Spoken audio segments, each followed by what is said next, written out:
मध्य पूर्व में अमेरिका और ईरान के बीच तनाव अब बेहद खतरनाक मोड़ पर पहुंच गया है। एक तरफ दोनों देशों के बीच सैन्य कार्रवाई तेज हो गई है, तो दूसरी तरफ हॉर्मुज़ जल मरुमध्य को लेकर दुनिया भर में नई बहस छिड़ गई है। इस पूरे घटनाक्रम का असर सिर्फ मध्य पूर्व तक सीमित नहीं है, बल्कि दुनिया की तेल सप्लाई और आम लोगों की जेब पर भी पड़ सकता है। सबसे पहले बात करते हैं ईरान की। ईरान के इस्लामिक रिवॉल्यूशनरी गार्ड कॉर्प्स यानी IRGC ने दावा किया है कि उसने बहरीन में मौजूद अमेरिकी नौसेना के 5th फ्लीट बेस पर हमला किया है। ईरान के मुताबिक इस कार्रवाई में कमांड सेंटर, सैन्य उपकरणों के गोदाम और ईंधन के टैंक को निशाना बनाया गया। हालांकि अमेरिका ने अब तक इस दावे की स्वतंत्र पुष्टि नहीं की है। IRGC ने इस हमले को अपने ऑपरेशन नस्र 2 का 5वां चरण बताया है। इसके साथ ही ईरान ने साफ चेतावनी दी है कि अगर अमेरिका इस क्षेत्र के समुद्री रास्तों पर अपना नियंत्रण बढ़ाता है तो अमेरिका के सहयोगी देशों के तेल और गैस निर्यात वाले मार्ग भी निशाने पर आ सकते हैं। ईरान का आरोप है कि अमेरिका हिंद महासागर और हॉर्मुज़ जल मरुमध्य में अपनी सैन्य मौजूदगी बढ़ाकर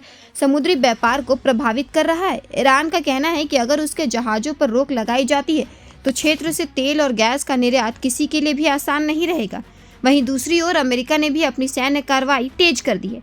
अमेरिका सेंट्रल कमांड यानी सेंटकॉम के मुताबिक अमेरिकी सेना ने करीब 7 घंटे तक चले अभियान में ईरान के कई सैन्य ठिकानों पर हवाई और समुद्री हमले किए। इन हमलों में लड़ाकू विमान, ड्रोन और 9 सैनिक जहाजों का इस्तेमाल किया गया। अमेरिका का कहना है कि उसका निशाना ईरान के missile launch site, drone base, 9 सैनिक ठिकाने और तटीय रक्षा प्रणाली थी, ताकि ईरान के समुद्री हमले करने की क्षमता को कमजोर किया जा सके। इसके साथ ही अमेरिका ने ईरान के बंदरगाहों की ओर आने जाने वाले जहाजों पर फिर से समुद्री नाकेबंदी लागू करने का भी ऐलान किया है। इसी बीच अमेरिकी राष्ट्रपति डोनाल्ड ट्रंप के एक नए फैसले से अंतर्राष्ट्रीय स्तर पर विवाद खड़ा कर दिया है। ट्रंप ने घोषणा की है कि अमेरिका अब खुद को स्ट्रेट ऑफ हॉर्मुज़ का गार्जियन मानेगा और इस समुद्री रास्ते से गुजरने वाले जहाजों या तेल के मालिकों से 20% शुल्क वसूलेंगे। इस घोषणा के बाद कई देशों ने सवाल उठाने शुरू कर दिए हैं। सबसे तीखी प्रतिक्रिया ब्राजील के राष्ट्रपति लुइस इनासियो लुला दा सिल्वा की ओर से आई। उन्होंने कहा कि अंतर्राष्ट्रीय समुद्री रास्तों से गुजरने वाले जहाजों से इस तरह पैसा वसूलना किसी समुद्री डकैती से कम नहीं है। उनके मुताबिक अमेरिका जैसा बड़ा और ताकतवर देश इस तरह का व्यापार नहीं कर सकता। लुला ने यह भी कहा कि मध्य पूर्व में बढ़ते तनाव का असर अब ब्राजील जैसे देशों पर भी साफ दिखाई दे रहा है। तेल महंगा होने से ईंधन की कीमतें बढ़ रही हैं और इसका सीधा असर खाने पीने की जरूरी चीजों की कीमतों पर पड़ रहा है। उन्होंने बताया कि महंगाई पर काबू पाने के लिए उनकी सरकार को अस्थायी कदम उठाने पड़े हैं।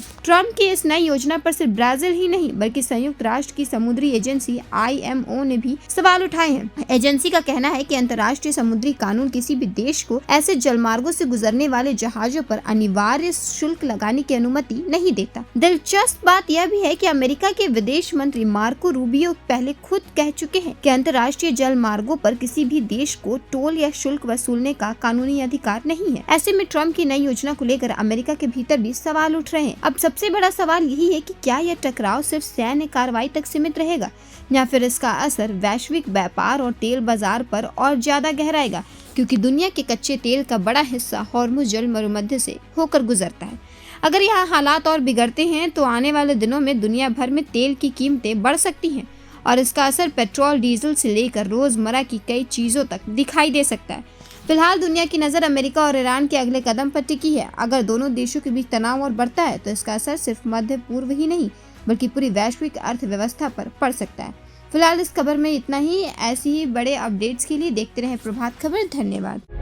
प्रभातखबर.com, विश्वास वही, रफ्तार नहीं।